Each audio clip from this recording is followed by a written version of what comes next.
What is your opinion on, I mean, and you say like the outcomes are clearly racially skewed, but what is your opinion on the question of systemic racism? Well, I think we have to be very careful to acknowledge at the outset that the system is unduly tolerant of overtly racist cops. Just say what it is. There was actually a study, and I can't remember the name of the group, and I should commit to memory. But they did a great study where they looked at Facebook pages of police throughout the country, and what they found was astonishing. Just the sheer amount of overt racism. So, I think that there's a kind of a consensus emerging that overt racism on the part of individual police officers is not the whole explanation by any stretch. It may not even be the most significant part of the explanation, but it's there. And I think it's incumbent on us to recognize that that kind of overt personal racism is tolerated by this community much more than it should be. So that's point one.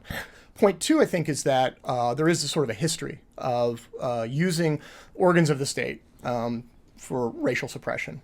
We did that during slavery, did that during Jim Crow.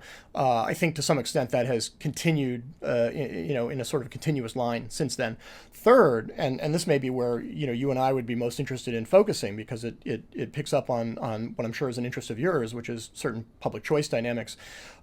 If you have a system that has strong incentives for people who operate the machinery of criminal justice to essentially be relatively indifferent to the quality of the arrest or the conviction. In other words, the average police officer is relatively indifferent whether they make an arrest for low-level drug distribution on the one hand or a homicide on the other. They get roughly the same credit. Mm-hmm. The first one's a lot easier to go on. You can even manufacture a drug arrest, right? So what you get, I think, is you get a system that is heavily inclined towards enforcing fundamentally unjust laws.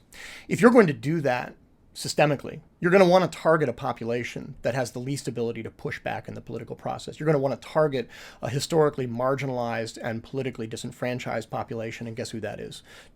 Yeah. Oftentimes communities of color. And I think that's also a big part of the explanation why American criminal justice is so racially disparate. Yeah, and obviously, I do focus on that last one because that would be our critique of any expansive government program, and they always sound so good, but the unintended consequences perhaps, or at least the unwillingness to acknowledge that giving people such a blank check to pursue whatever the policy is going to create perverse incentives and weird outcomes that were probably not intended by the legislators that create that. I think perhaps criminal justice is a little bit different because there are histories that go back. I think the system's very much linked to the reaction to emancipating the slaves and all of that stuff. But and maybe we'll go there, maybe we won't. I don't know if that's an area of your expertise.